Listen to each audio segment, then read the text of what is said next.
and welcome to Pursue the Pull, the podcast that is geared towards helping people who are looking for a career change or for those who want to pursue their dreams and start their own business. Now, how do we differ from all of the other inspirational podcasts? Well, what we do is we interview people from a range of different industries. So if you want to set up your own marketing agency, floristry, restaurant, whatever it might be, we have someone specific from that industry to tell you how to get started, the highs and lows, and most importantly, the truth. Now, we are one group, one community, and we have all of the answers.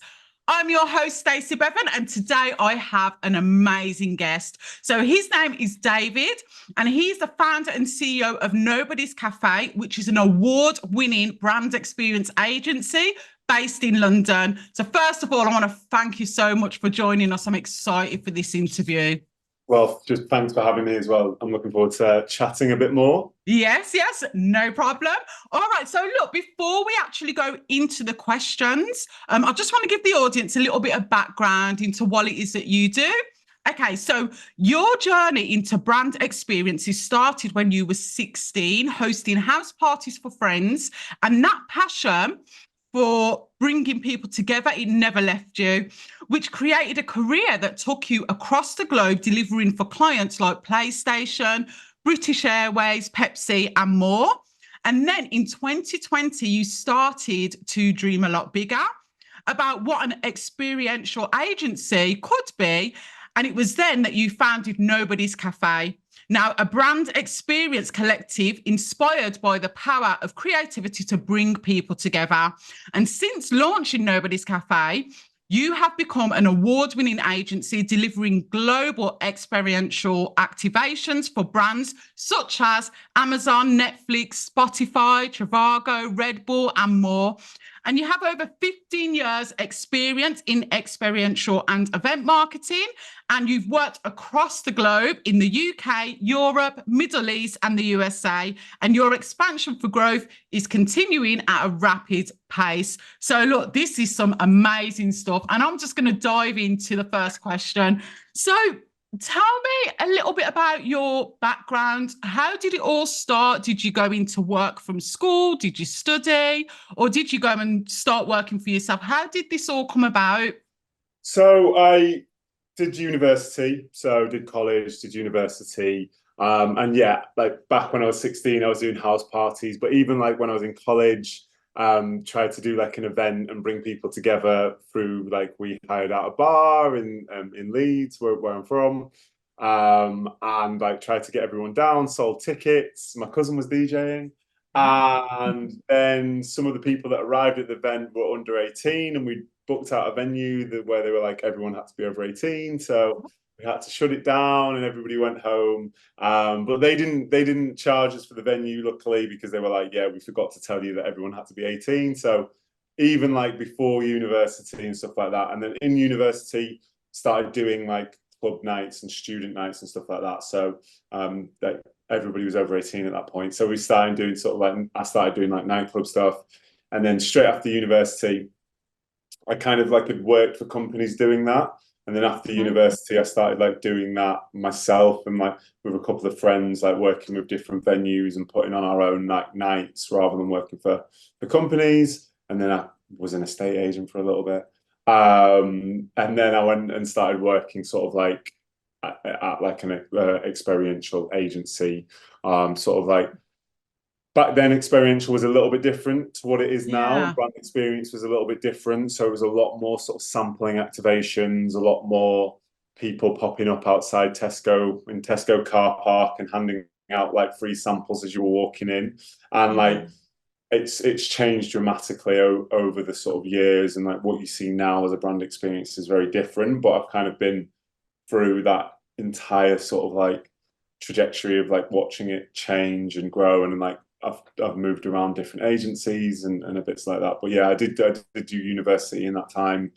Did a media and English degree because I wanted to get into film and entertainment more than event side of things. Like that was where my passion had been from young. But then when I started working in the industry, as well as like just doing the nights and that side of thing, and started actually working with like different brands and that side of things, like that's where my passion kind of before Experiential and brand experiences took off a bit more. So yeah, so that was a while back now. Yeah, That was the early stages.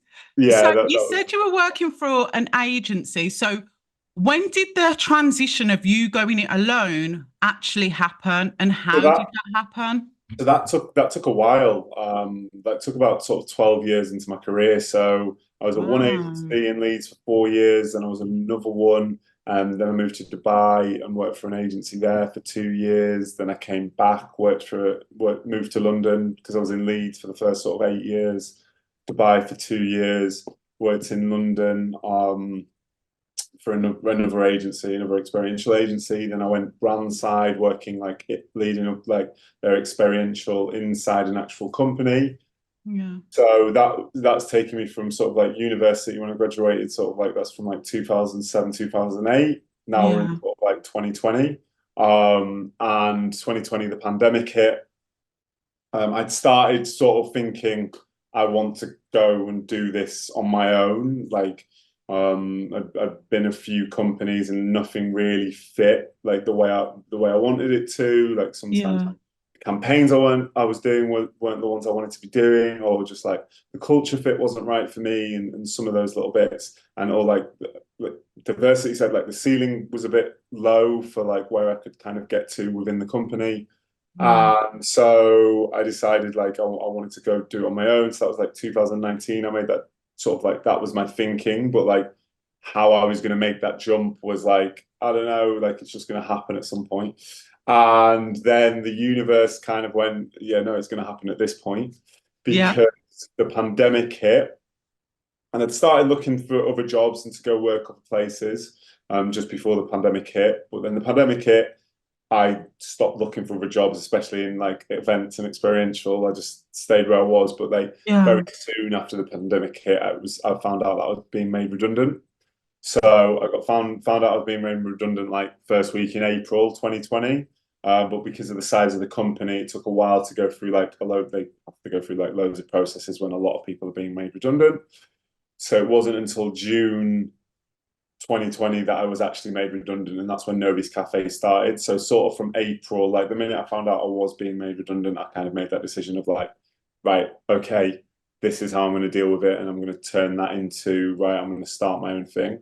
I already had the Yeah. name selected, and I kind of knew what I was going to do. And then, so from sort of like April to June, I've been working like in the background, and because of the pandemic in sort of my role, and like we were all working from home and people making redundant, like it wasn't like intense work where I was. So I had some more time in like the evenings. I was finishing on time, so I had time to work on a website, and I designed the logo and write all the copy for the website and all of those things. I had a bit of time to be doing stuff like that. Yeah. So when I was like officially let go in June, that's when I started Nobody's Cafe. So we're now like nearly just over 4 years old now. And then I just sort of thought, let's figure out how it goes. Like I didn't know what exactly it was going to be. I was like, well, I'll give it 6 months, and then we'll take it from there and see what we've done in the first 6 months. And then 6 months in, like literally getting to the point of like this is probably not the right thing because nothing's happening. And like, yeah, so 6 months in, the pandemic it's 2021. The pandemic, Yeah.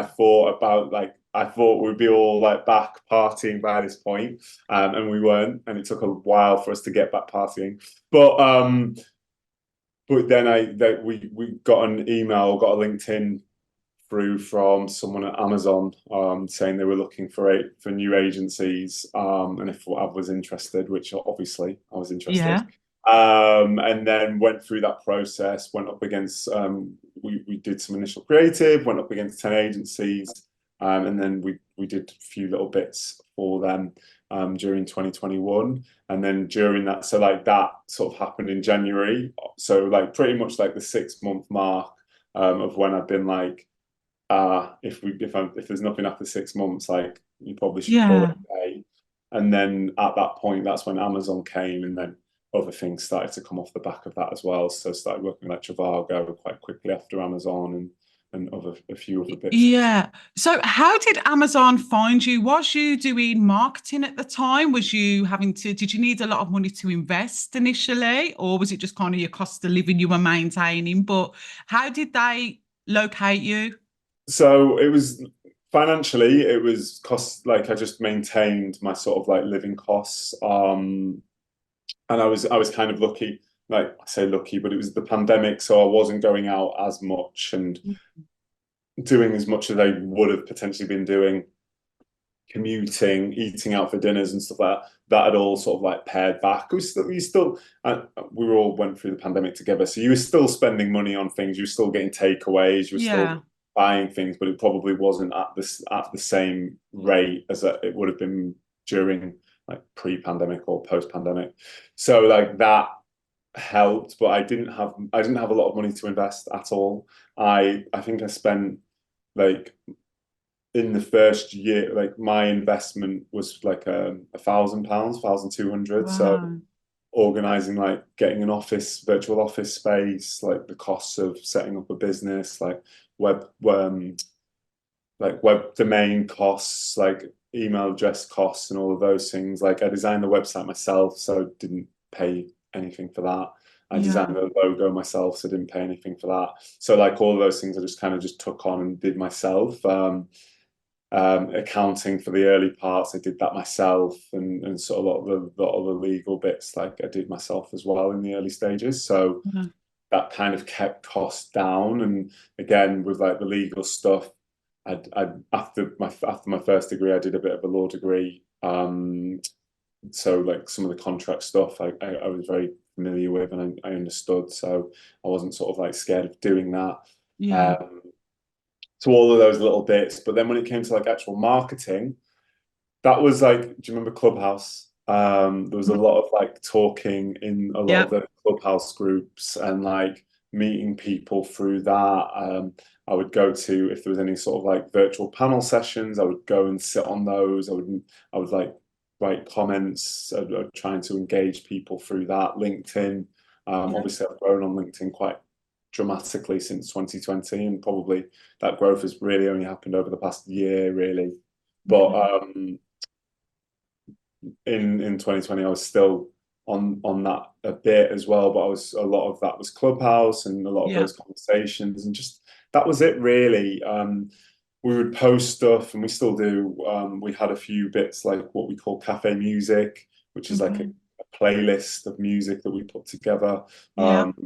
There was like Let's Make Change, so that's like a collection of podcasts that's based around sort of like social issues and like diversity, LGBTQ plus, sustainability, and like things that we need to change in the Wow. world.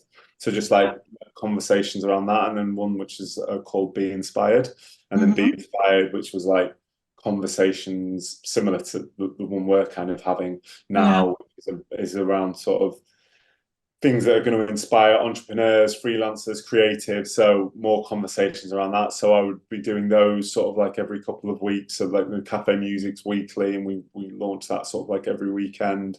Yeah. Just those type of things to be like, I can't necessarily talk about work because I'm not doing loads of work. So the main Yeah. thing you need to do when you're not doing loads of work, and you can't just like fire out like, this is all the work that we're doing.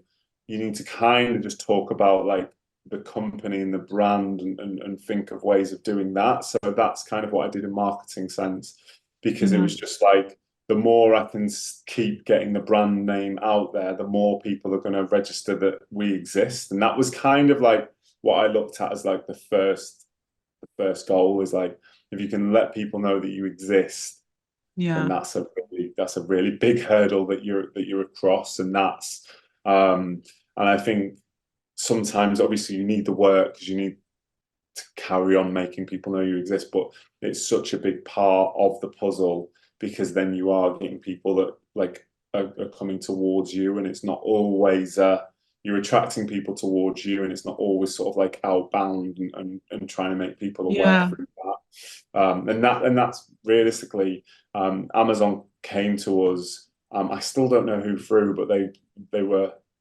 some in the email they sent. They just said someone has recommended you to get in Yeah. touch with. And I think just like taking a step back to just talking about like my earlier career bits, like part of it was I had quite a bit of experience in the industry Mm, anyway. Like, even before I started Nobody's Cafe, I've worked in Nepal, Lebanon, Dubai, Abu Dhabi, like most of the Middle yeah, East. I've done delivered for South by Southwest. I've delivered in New yeah, York, delivered like all across the UK, parts of Europe. That was all before Nobody's Cafe started. So regardless of Nobody's Cafe's sort of like we had no case studies because they'd done nothing. I yeah, personally had a lot of experience because I've done and I've worked with a lot of different agencies, and another thing about that was like because I'd gone client side or brand side, however you want to phrase it, brand side. I had like there wasn't a sort of like, oh, I've just left an agency and they're like, oh, well, you can't speak to this person, this person, this person, you can't say that or you can't say that. I was quite removed from that process, so that helped me just kind of be like, this is who I am, this is what I've done, and that kind of helped. And then yeah. in that process as well, brought on a co-founder. We kind of brought on three co-founders originally, and then two of them stepped away Oh, very, very early. Like before we even really got started, they were kind of like, again, just thinking back, this was the pandemic. There wasn't yeah, work coming in. One of them was based in the US and was getting offered jobs, and one of them had a position that they weren't ready to kind of step away from. So like, it was just kind of like, we love what you're doing, but it's just not the right time for either of us, and yeah. it It was made a sense as well. Like, sorry, you're going to say something. No, I was just going to say it was a scary time, I think, for everyone. And I just kind of want to touch on that 6 month period as well, because there's a lot of entrepreneurs and a lot of people that are watching the podcast that are in that kind of stage where, there's a lot of fear, there's a lot of self-doubt. Is it going to work? Is it not going to work? Did you have those kind of thoughts? Did you have that fear that, and how did you overcome it? How did you keep going? Because getting to that 6 month mark and not really having a client and then all of a sudden one comes. But before that, Yeah, what kept you going? And good question. I think that partly like what I would say is that never really goes away. I think obviously you see the successful businesses, you see the agencies, unless they're like huge, huge, huge, huge, and they've got like all the yeah, risks have kind of gone. Like most agencies and most sort of medium, small size businesses, like their senior leadership still has those worries. They still yeah, have fears. They like the founders or the CEO still has those worries. They're obviously getting business and the worries change and they shift, but you've suddenly got a team of 200 people that you've got to make sure are getting fed and blah, blah, blah. And there might be hard conversations yeah, you've got to have. So the fear element doesn't go away. It potentially shifts slightly, but it never goes away. But in the early stages, like if I'm being honest, the early stages, there was less fear because it was a bit like, really, yeah, because it was a little bit like you started something and if it doesn't work out, like no one really knows. yeah, Like, you know what I mean? Like I'm doing yeah, this effort to try and get people to be aware of the business, but like no one really knows it started. yeah, So there's a few people like your friends and your family and all of this stuff, but like if they're gonna comment about it, then they're not friends. So like who cares? yeah, So it's just like, but I think a lot of people put that pressure on themselves. They're like, oh my God, mm, if I'm gonna fail and my friends are gonna know that I failed and all of that side of it. But I was like, that side of that thing that doesn't really bother me because I always think if you've tried something and you fail, then you haven't really failed because you just tried the thing and it hasn't worked out and it's very different. And a lot of people don't even get past that trying to do something. So if you try to do something, you're ahead of like probably 95% of the population. So anything after that point, especially like in those early stages, is like, well, I tried it, couldn't get a client. There was the pandemic happening as well, so that also edges my sort of like fear a little bit because there's less like someone just goes, yeah, the pandemic was tough. Yeah, my business didn't get off the yeah, ground.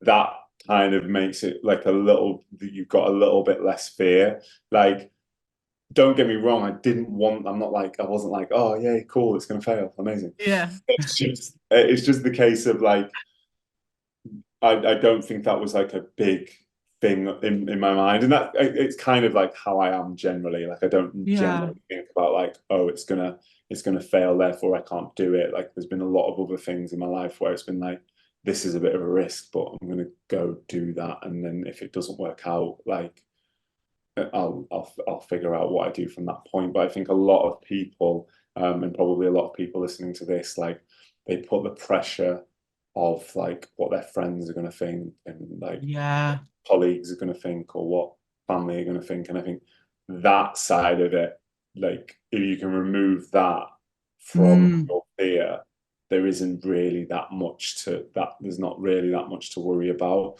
The financial side of things, yes, that is a bit of a that was a bit of a worry as time went on, but it was like that I will be able to go get another job. And again, going back to I had so much experience that trying to go get another job wasn't that much of a worry. I didn't think anyone Yeah. would like go, oh well, like your CV's not very good. It's like my CV's better than a lot of people's CVs. So I Yeah. was never like, like what am I going to do after? I was just like, well, I don't want to, and I desperately didn't want to. That's why I stuck at it and I keep sticking at it. But if the worst came to the worst, my CV, because I've kind of built up that track record, Yeah. would allow me to go get a job. Probably would have allowed me to go get a job where I earned more money. So it was like it was kind of those side of things. So that's why I kind of say to people like, don't worry because some people will be like, oh, if you haven't started your entrepreneurial journey straight off the bat out of university, you fail. Like not at all. You're Oh building no. experience and you're building up a bit of a safety net for yourself, Yeah. Yeah. but you're building up experience, you're building up a network, like all of these things you're building while you're working somewhere and while I worked in these different agencies. And that's why would say as well, like if I know we're talking about sort of like this industry and like marketing created in, but just generally going to Yeah. different places and working in different places not only builds your experience in the sense of like understanding different processes, like how does this company work versus that company, right? Well, I've learned this company and now I've learned this company. I'll learn another company. What bits do I like from each of them that I can try and bring into whatever I'm going to do in the future? So I was able to do that because I've worked in a few different agencies in 5 different companies, 6 different companies.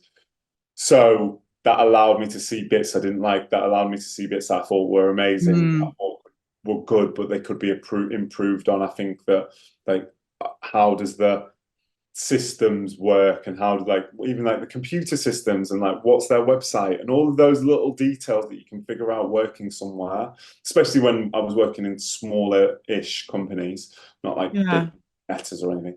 So those kind of things you can learn, Mm. and then that helps that sort of like the fear of when you go into something, you're kind of like, well, I've got quite a lot of experience here, so Yeah. I can pull all of that together. I can Mm. also fall back on it, and then like everything else is kind of like that's the financial bit is kind of like where a lot of the fear is. Friends and Mm. that side of things is where we put fear, but it's not necessary. It shouldn't be there, but we put it there. We kind of think, what are my friends going to say?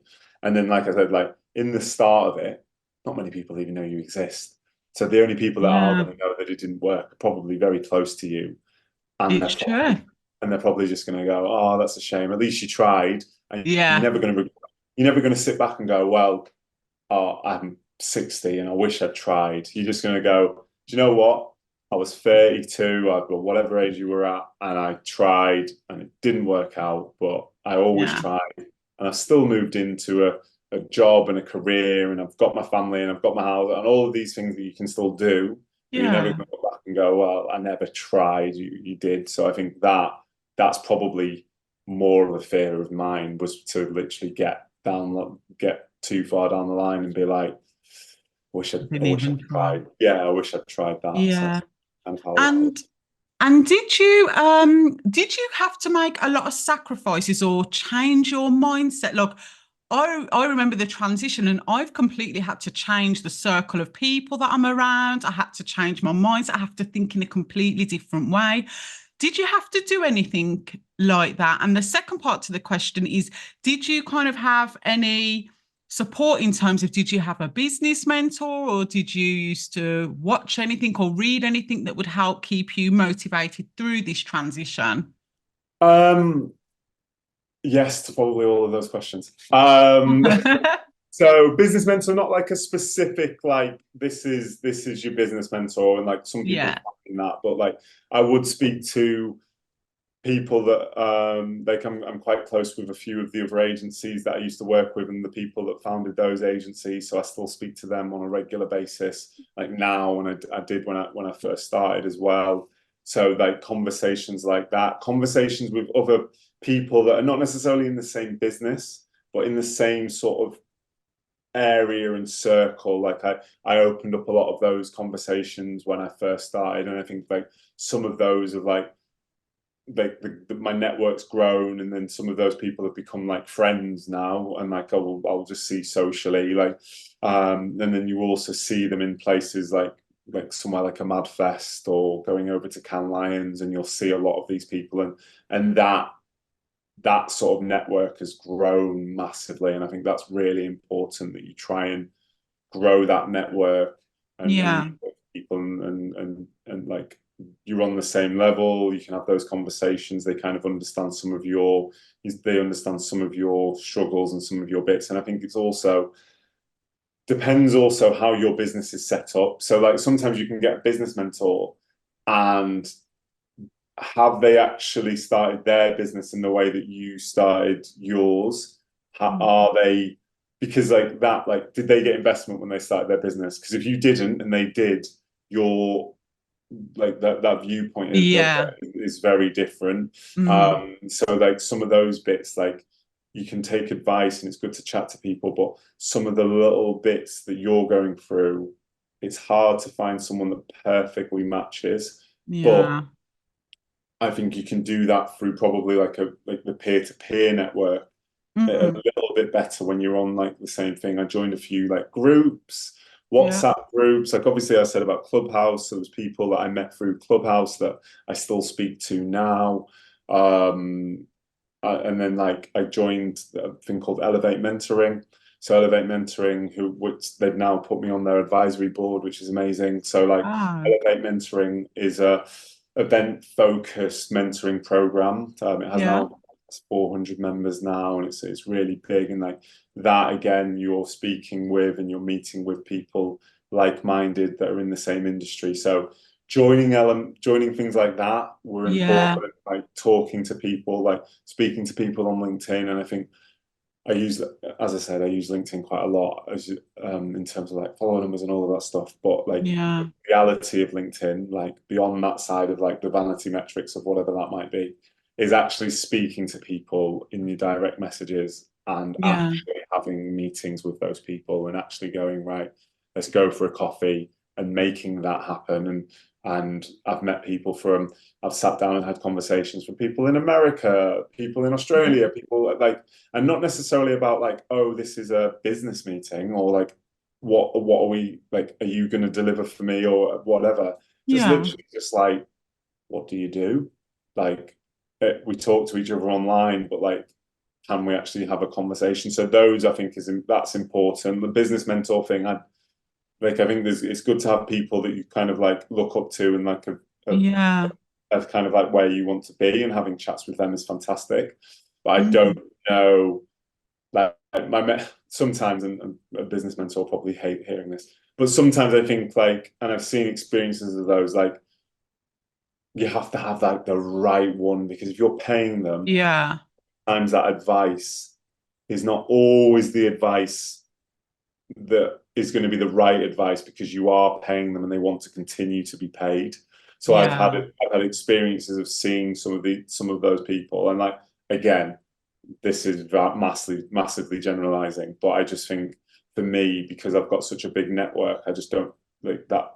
one person. I don't think I ever really needed, but that's not the same for everyone. And Yeah. sometimes you don't have that wider network. You don't have those people that you've worked with previously. And over the course of like while I've been doing Nobody's Cafe, that has grown and grown and grown. And like, Yeah. for example, we did a partnership. We did a Spotify campaign at Cannes Lions in 2022. And for that, we made a partnership with an ice cream company called Morgenstern's Finest Ice Cream, and they're based in New York, and it's run by a guy called Morgenstern. And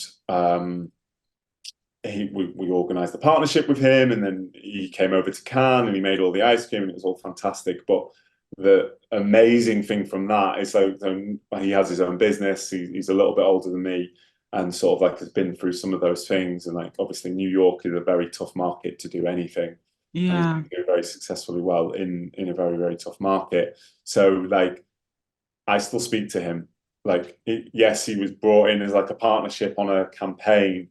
I still Yeah. like we sat a few months back and we talked on the phone, like him in New York and me here. We talked for about, I think it was like 4 hours on the phone. Went for dinner with him when like, so those things is like you kind of pick up people along the way in the sense of like Yeah. have everyone at the start, but as it goes, like you figure out the people that like that's right for your circle. And in terms of what you said as well, sacrificing other people, and I think sacrificing is a strong way of looking at it. I think sometimes there are people that potentially your mindsets have shifted and Yeah. what you're looking at and what they're looking at changes. Yeah. That happens with age anyway.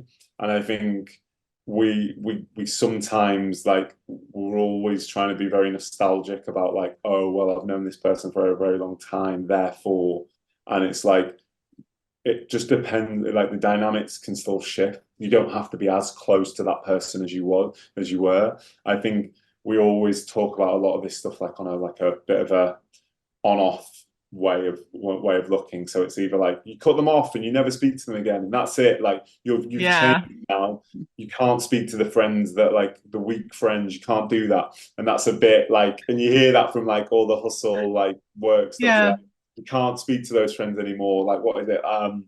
If you want to be an eagle, you can't be around pigeons. Like Yeah. that sort of like oh something. I Yeah. Yeah. that Yeah. massively, Your but network that's is it. your network.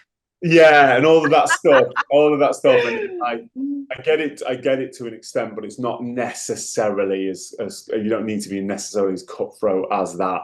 You Yeah. just in terms of what you're doing, you will generally hang around and be around different people, mainly because you're just busy all the time, and a lot Yeah. of the people you are spending time with are more focused on like you'll see them at events like networking events and you'll see the same people when you go to them, so you'll have conversations with them.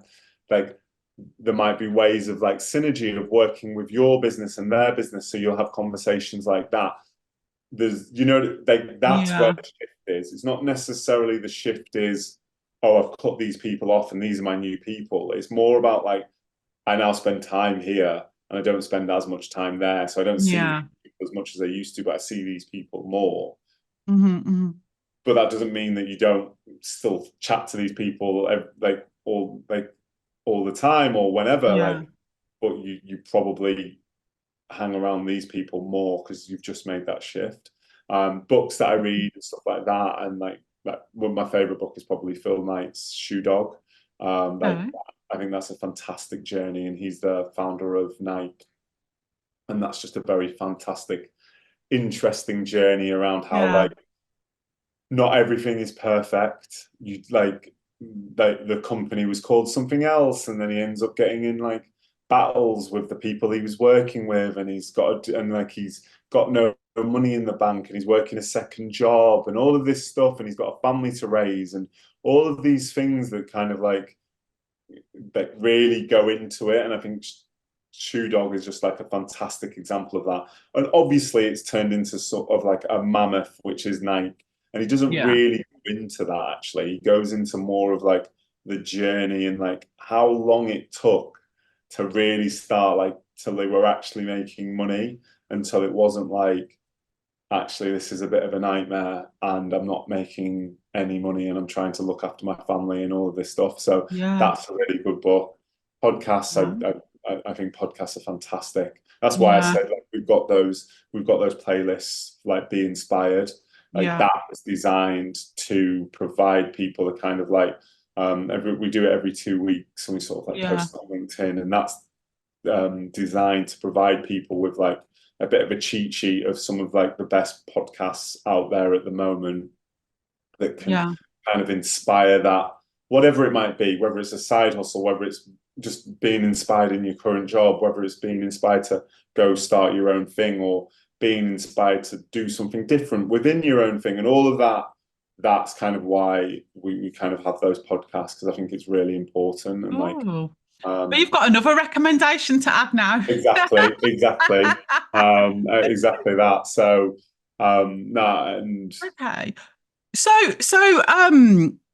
how did you scale? Because you mentioned that you got Amazon and then another client came. So how did you scale the business then? Because then you said you had to bring in teams and so on.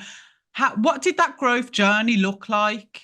yeah, so the way that we work in the industry that we can work in is there's a lot of freelancers. So Yeah, there's a lot of freelancers in the creative sector. So if you need a designer, there's someone you can bring in for a project, for creatives, for production, for every single aspect of that. So we haven't necessarily grown massively as an yeah, internal sort of like ground team. But where we have grown is the community.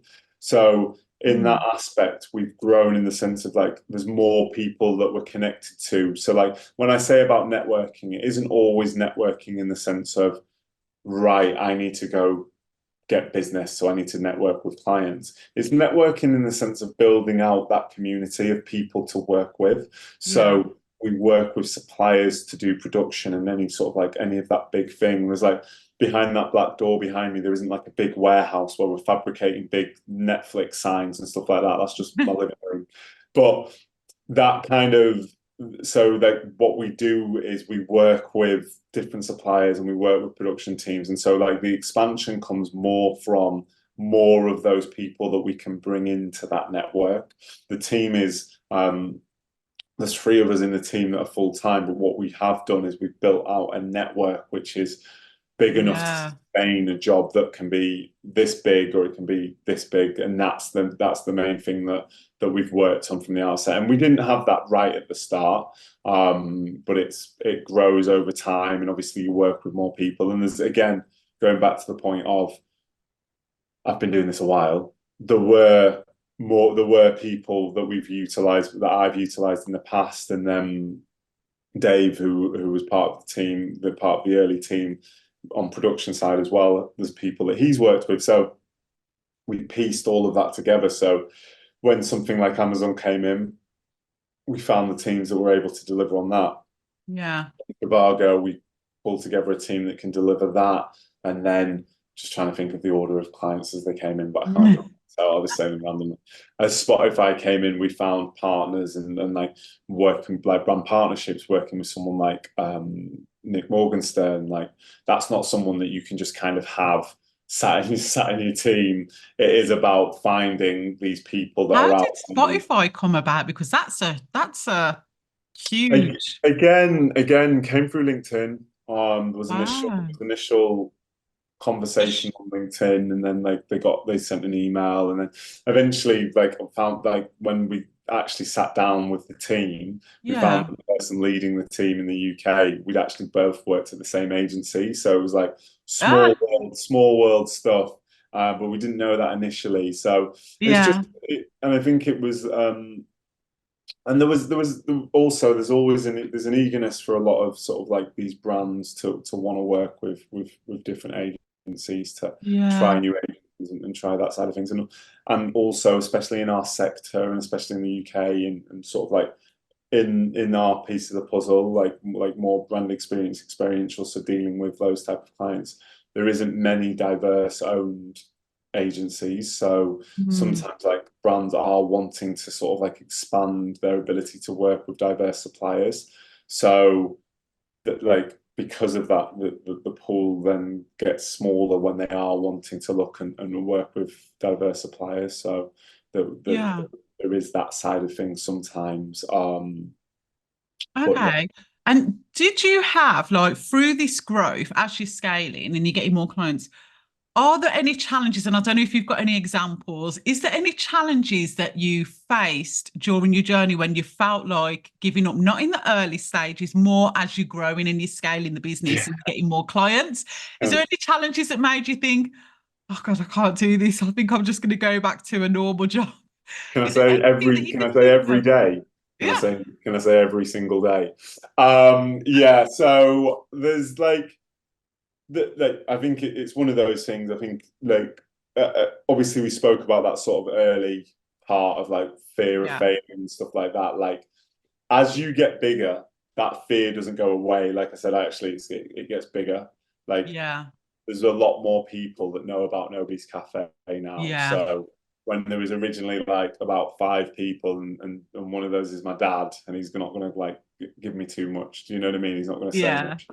So he didn't even know what I did, to be honest with you. So like he never mind saying anything about if it stops. But like now there's a lot more people. Our LinkedIn page, like our company one has 2,000 people on it. Like Yeah. my personal one has 22,000 people. Like people there's more people that know about the fact that it exists. So Yeah. therefore that fear of failure expands because it's like, Wow. right, there's a bit more of an impact, and it becomes part of you as well. I'm sure like every entrepreneur that's listening to this feels that as well. Like it becomes part of your identity at a certain point. Like Yeah. you are very tied into the business. Like people like and even just from yourself, like people will know you as that person that does that thing. Like especially as your network grows, they know you as David from Nobody's Cafe, or David started Nobody's Cafe, Yeah. or like this podcast like started with you saying about David from Nobody's Cafe. So like Yeah. that is it's like it becomes your surname a little bit, and that's how much Yeah. it's part of your identity. So it's like David OG started Nobody's Cafe, and like that's like how it is now. So some of those challenges of like thinking about that side of things, like they sit with you, and it, like I said, like the other challenges that come, like I think they come with all businesses. Like one, Yeah. it can be lonely starting a business. Like Oh, it can be a very lonely experience. Like we didn't really touch on that, but those first 6 months were some of the loneliest that I've had. My yeah. relationship wasn't in a very good place at the time, and it ended up getting worse as things got as the business got more and more got busier and busier. The relationship deteriorated beyond that as well Yeah. because like you were saying, you kind of put energy into this thing, and like you need to keep putting all of that energy in. Yeah. Otherwise, like especially in those early stages, you take your foot off the gas, and it can literally like just stop. Just stop. You don't have enough momentum. So like I think that's one of those challenges, is like it's very difficult to be able to take your foot off until you're at a point where there's enough people that have got their foot on the gas as well. And like that takes a Yeah. while to get to when you don't have investment. When you have investment, that investment depends on how you use the investment. But if we were to get investment, that would likely go on just like a slightly bigger team, and then probably some additional funds would go into marketing. But that slightly bigger team would probably allow me to take my foot off a little bit. But the reality is, I probably wouldn't. So Yeah. Yeah. now it's still that, oh, like you've got to go 100 miles an hour, because I think depends again. They say if you do something like they say if you do something that's brand new and like you're first to the market, then everything should be fine because you've got this brand new innovative thing that no one else does. Now, if you do have that, you spend most of your time trying to educate people that this is actually a thing that they want. Mm. So most of those like first time founders that have created something that no one has spent most of their time trying to figure out and try and sell that this is actually something that you should have. So Yeah. then the other thing is like, oh, well, you can't go into a market that's saturated because there's a lot of people in that market. Now, I actually disagree with that. I think you can go into a Yeah. market where people, but it does mean that they're already ahead. Now you've Yeah. got to somehow figure out how to catch them. So they're all, but they're not stopping either. So they're like ahead and they're still moving. So they're Yeah. going 100 miles an hour. Now you've got to go 200 miles an hour just to catch them. And then maybe once you've caught them, you can slow down to 100, Yeah. maybe. But you've got to do the 200. And so however long it takes you to get to catch them, you've got to kind of go at 200. So when you do step back and Yeah. you go at 100, they're too far ahead. So you just kind of like you kind of stay put. So I think that's the challenge. It's like it does become your identity. It does take a lot. And so that's why I say like every day it's like, should I just go work in a job and like finish at 5 o'clock, like just sleep normal hours and not work on the weekends and you know Yeah. all of those things that all of those things Yeah. that you do, but it's like it's the passion for what you're doing that drives you through. It's the passion for wanting to kind of create something yourself, wanting to be able to work, like for me, work on amazing campaigns, and like have that the ability to bring in those campaigns, to come up with them and to for them to be part of like the Nobody's Cafe legacy. And I think I kind of try and don't look at like what's the next day going to bring, because like when I do look at that, I'm like, yeah, let's call it quits. Let's just go. Let's call Yeah. it. Let's go get a job. Let's finish at 5 o'clock, and we'll have really nice holidays, and we won't work on holiday.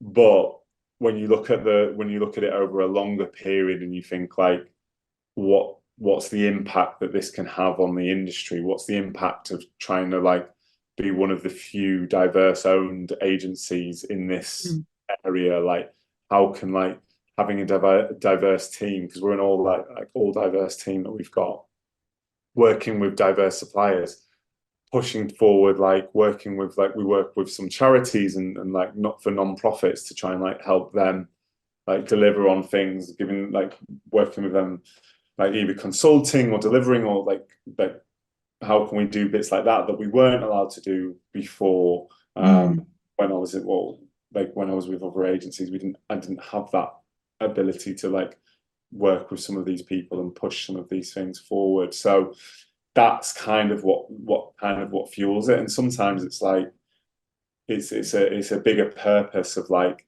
how is the industry going to look in the next 10 years? Not just how Nobody's Cafe is going to look, but how will the industry be impacted? How will someone that is working in this industry, because like for me, working in this industry growing up, like I said, the ceiling was pretty capped. Yeah. And not only was the ceiling capped for me, but like there wasn't really many people to look to be like, right, that's actually where the ceiling is. Yeah. And so when you look at that, you kind of just think, well, this is it. This is as high as I can ever go, because this is as high as they're letting me go, and like there's no one that looks like me above. So what am I ever Yeah. going to do? And so like part of the reason behind doing this, and part of the reason why I speak on podcasts, or why I'll go, and I'm part of an organization called Reach, run by like Gabby and a guy called Rob as well, like Okay. an amazing initiative that's looking to bring more people of diversity through the education system in the events industry. So things Yeah. like that, that's why I get involved with things like that, because it's like, how is it impacting the industry, and how is me being involved in elements and initiatives like that, and speaking on panels and speaking on podcasts and doing the LinkedIn stuff, like how is that impacting like how diverse hopefully the future of the industry will be, because they can kind of see there's someone okay, so I can own my own agency. Like I don't have to think Yeah. I'm going to stop at being a senior account manager, because that's where everybody else has kind of stopped. Yeah. I can own my own agency, or I can, so even if I'm not going to own my own agency, I can still be I can be the managing director of someone else's agency, or I can be like one of the top. I can be on the board of someone else's agency. Like, and there's not, and like, and don't get me, there's not just me doing that as well. There's other people doing it. There's like Nadu at Zoo. There's other people in other agencies like Elfried with Butterfly. There's Jay Richards at Imagine. There's loads. There's Charlotte at 7/6. There's Chloe at Shift. There's loads of these people that Yeah. are showcasing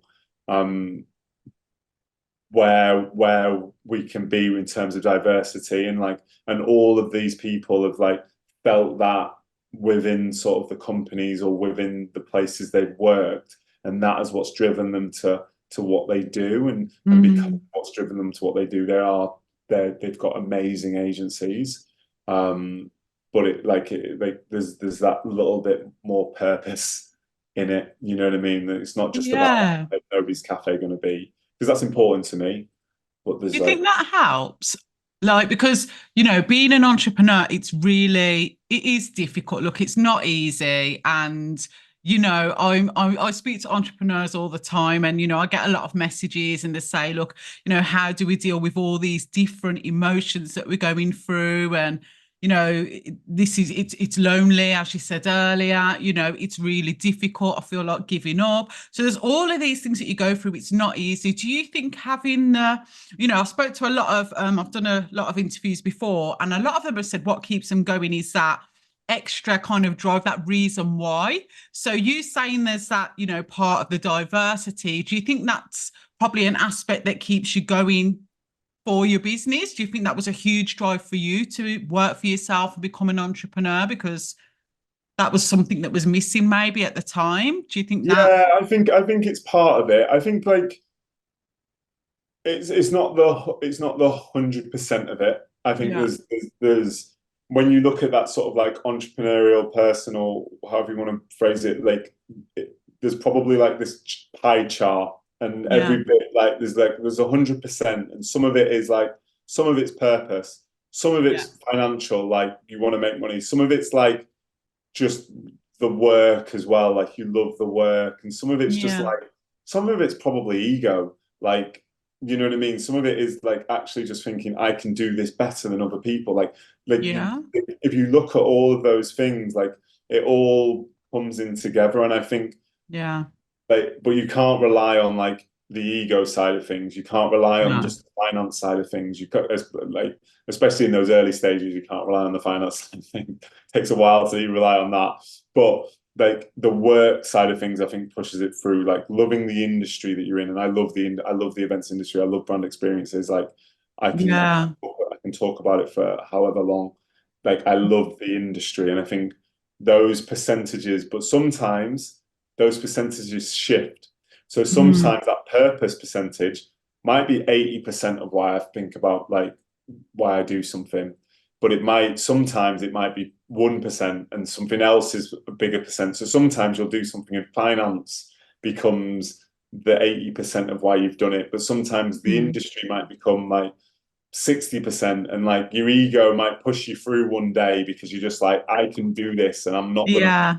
and like, because like that, when I say ego, like that's not a sort of like a narcissist kind of like, it's kind of like that's the part that stops you from being willing to fail, or being Yeah. willing to stop. That ego is a bit like, I am not going to stop. Like Yeah. that's what I mean by that. That's the determination part of you that is a little bit like delusional, a little bit like, I'm just going to Yeah. carry on even though it's not working, even though it's 6 months and you've literally heard from zero people. I'm gonna Yeah. carry on. Like Yeah. that's that part. But I think every day, and even sometimes during the day, those parts of like that puzzle that you're going through can shift. Mm. Sometimes you can make a decision where you're like, that's a financial based decision. Sometimes you can think, I'm going to go talk on this panel, even though I really want to just go to bed. I really don't Yeah. want to. But I know that someone in that audience seeing me on stage might think, right, I can get to the highest level because I'm diverse or whatever, and like, Yeah. or you know what I mean, like, and then there'll be Mm. another panel where I'm like, I can't be bothered. But then I'll know in that audience, but I might think the audience might be a little bit different, but that audience might be, there's a key decision maker that's going to be able to, we're going to unlock, and we're going to be able to do some amazing work because we're going to work with that person, and maybe the finances of that's going to be amazing. So like all of those decisions kind of like flow through your brain at all points. Yeah. It's never just one thing. It's never just like, oh, I'm just doing this for the purpose. I'm just doing this because I'm delusional, or I'm just Yeah. doing this because the finance, or I'm just doing this because of the industry, or like it's never It's a mixture. it's always a mix. And I think Mm, everybody kind of like, and sometimes like you go through these waves and these massive ups and downs, and you'll have spoken to people that have been on massive lows. yeah. You'll be speaking to people that the next day might be on massive highs, but it's like Mm, that flow and those little bits that kind of piece it all together. yeah. Yeah. Okay. So look, you have given a lot of insight. And now I'm going to come to two. This is a two-part question. Right. So, what advice would you give to people who are thinking about starting a business? First of all, they've got a lot of fear, a lot of self-doubt. It is difficult. Some are probably part way through and feel like giving up. So, what advice would you give to people first who are thinking about starting their own business? And then the second part to this question is, what advice would you give to people who want to do exactly what it is that you do? They want to set up their own marketing agency, essentially. They want to do what it is that you do. So, first, startups, anyone who wants to start a business, and then anyone that wants to do what you do specifically. I think anyone that wants to start, like the main thing that you can do is start. That's it really. I think if you think about trying to be perfect before you start, you're never going to Mm, start because there's just no such thing.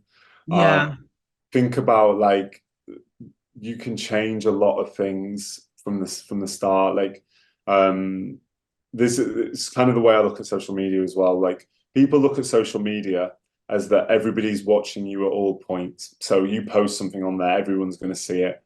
Realistically, it's a little bit like social media is a little bit like being stood on a soapbox and you'll shout about something, and some people are going to hear you, some people are going to walk past, some yeah, people are going to engage, some people might not like it and might shout at you. But it's a very varied mix of things. It's not like everybody's going to hear everything you say. And that's very similar to starting a business. When you start, your logo might not be perfect. Your website might not be perfect. You can change those things over time. But if you mm, wait for them to be perfect, you never know because there's no way of testing. So and I think that's why I say Shoe Dog is probably my favorite book, because it talks about the fact that you can't start perfect. yeah, You grow into being perfect, and you're probably never perfect. Since starting, websites changed about 5 times. I was literally having a conversation yesterday. I was like, I want to change it again. yeah, The logos changed. The way we talk about ourselves changed, and it tweaks and it grows, and things change. Like, oh, I thought I was going to do this, but actually we're doing a bit more this, and this is what I want to do. Now, you have the grandest plans when you want to start something, but mm, things change. So, like, that's what I would say. I would say start, understand that, yeah, understand that things will change and you can change with them. You don't have to go, this is my logo forever. Like most yeah, people in those early stages don't even remember what the logo is. yeah. Half of it's trying to just get them to know what your name is, never mind what the logo looks like. And I think we kind of think about like the way that we kind of people start is they use these brands that are like, sometimes the brands are 100 years into their journey. Yeah. Oh, Coca-Cola's got this perfect logo and everybody knows the red of Coca-Cola. Yeah, 100 years later, they don't know it. They didn't know it day one. And there wasn't even that red in day one. The main thing was the glass bottle. They didn't have the colors. So Mm, it's about those shifts. Nike was called Blue Ribbon when they started, and Phil Knight came up with the name in the interview, in the sales, in his initial pitch sales meeting. He was pitching to get trainers that he was going to ship and export to the US. Stood there, they turn to him, they say, "What's the name of your company?" He didn't have one, and he just says Blue Ribbon because that's just from what made him think about racing. So that's wow, I now, never knew that. yeah, so that's now Nike. So if you can think about like if Nike can start as Blue Ribbon and is now Nike, Wow. you're going to be all right. If you change your name and you change your logo, it's going to be okay. There's going to Yeah. be processes to it. So don't ever think that everything has to be perfect to start, because then you won't. And then my other thing I would say is like just embrace that never ending, because that's part of that sort of like continuous growth. of like changing and like just embrace the never ending. Because if you think this is going to stop, like I was saying earlier, like taking your foot off the gas down to like 10 miles an hour, like that's just not going to happen. You will work weekends, you will Yeah. work a lot. And again, it depends on where you want it to be. Like, how is this just a lifestyle thing, or is this like something you want to grow and be big? Because like those decisions, but either way, just embrace that never ending. Because if you try and fight it, I think that's where, for me anyway, that's where sort of burnout comes, when I'm trying to like, I want to be not doing this. I want to be, you just do it and then just think, right, yeah, I'm working on a Saturday. Yeah. It is what it is. Like, this is the life Yeah. I've chosen. I don't have to do this if I don't want to. No, and Yeah. that is it. No one's forcing me. I just embrace the fact that I'm doing it because I want to, and I've embraced that never-ending element for that long growth. And by that, you can make changes. Doesn't need to be perfect. You will work on weekends, but that's just part of the journey. So Yeah. yeah. Yeah. And what about someone that wants to do exactly what it is that you do? They want to set up a marketing agency. Like, what advice would you give to them? Would you tell them to go in industry first, maybe, and start working for an Yeah, agency? Or like, that's what would you tell them to do? that's exactly what I would say. I'd say like spend that time, especially when you're first starting, spend the time working in different agencies, because you don't know what you like or don't like of an agency until you've been working in one for a few years. Work in different agencies. I'd say, even like, it depends. Again, it depends. Like, if we're talking about specifically doing like setting up like an agency and it becoming more of a thing, like if you want to Yeah. be a freelancer, go be a freelancer. Just go be a freelancer, build up your portfolio, and go do that. If you want to start an actual agency and hire people and like run a payroll and all of that side of things, that's different, and that's more what I'm talking. The freelancer side is separate Yeah. in our industry anyway. Not Yeah. all industries have freelancers to the extent we do, but I think in our industry, get that experience, build up that network working places, and don't build up that network through freelance. Build up that network by actually sitting and being part of the culture. Because one of the things I found with our industry is some people love that freelance life, and then they're like, I'm actually going to make this into more of a thing, but they don't understand the dynamics of Yeah. like working in an agency. And like, right now you've got to start trying to build like a culture, and you've got to build a brand, and you've got Yeah. processes, and you've got like, someone's going to come and say they don't like that. And whereas you're a freelancer and you just kind of, you walk into an agency, you work from them a little bit, and then you're like, cool, see you later, everyone. Like, Yeah. you don't get that same understanding. You don't get the kind of like part of being both positive and toxic culture of working in some places, because Yeah. there's both. And That's sometimes both. I've been there where there's been shifts where when you first start, the culture's all positive, but this person wasn't hired or wasn't promoted, and that person's quit, and then this person they brought in wasn't the right fit for that culture, and this has happened, and then suddenly that positive culture has turned into a negative culture, Yeah. uh, and then that can turn toxic. And so understanding that and living through that Yeah. allows you to kind of go, right, this is what I want to do. And you'll still make mistakes, but it's more about like, that's what you want to do. And then again, your network, that's a big thing in this industry and in any industry. And I think the other thing about our industry in terms of marketing and creativity, take in as much content around the sector of your industry as you possibly can, because that's going to inspire you to be able to deliver for other people. So I am Yes. constantly looking at other experiential events, other experiences, other design work, other just general like content, like all like marketing. I'm looking at that like a lot, like every Yeah. day. And then I'm turning that's what some of my LinkedIn posts are, is like my digesting of that, and then saying like, this is how I view that, and this is how I kind of view the industry, because that's allowing me to kind of think, right, this is how I'd work with a client. And like, when someone says like, we want to do this, and I'm like, oh right, so this campaign was done like that, and this was, and all of those bits, it really helps that understanding. So those are the sort of things I'd say. And again, working somewhere helps that. Yeah. And then any of the other advice is very similar to any entrepreneur, and just in the terms of it's never ending, and just start when you're kind of ready. So it's like, I know that's kind of a little bit contradicting, because part of it I'm like, just start, and then I'm like, actually go work somewhere. I think that experience bit, because a lot of the people listening are probably working somewhere Yeah. and they're thinking about starting, because like Yeah. you might have the experience. Like if this was a university conversation, I probably wouldn't have said just start, but a Yeah. lot of people listening to this probably are in a company at the moment, and they're thinking, I really want to go start my own thing.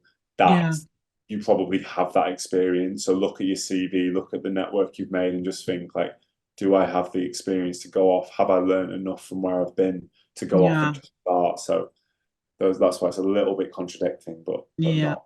No, but not. But not. Yeah. No. Look, we've come to the end. You have been amazing. You've given so much insight. So anyone watching this or, listening to this on our podcast, you've just been so vulnerable. You've just given out everything basically, So it's been amazing having you on. And I just want to thank you so much for agreeing to do this. This will help a lot of people. Well, thank you for having me, and it's been a great conversation. So I hope anyone that's listening, I hope it can help, and It will. I'm definitely sure. So, look, thank you so much. And I'll let you enjoy your Friday evening. Talk about working all the hours. So, I'll let you enjoy your Friday evening. But thank you again so much. It's been an absolute pleasure. Well, thanks for having me. It's been great. Thank you. Bye. Bye.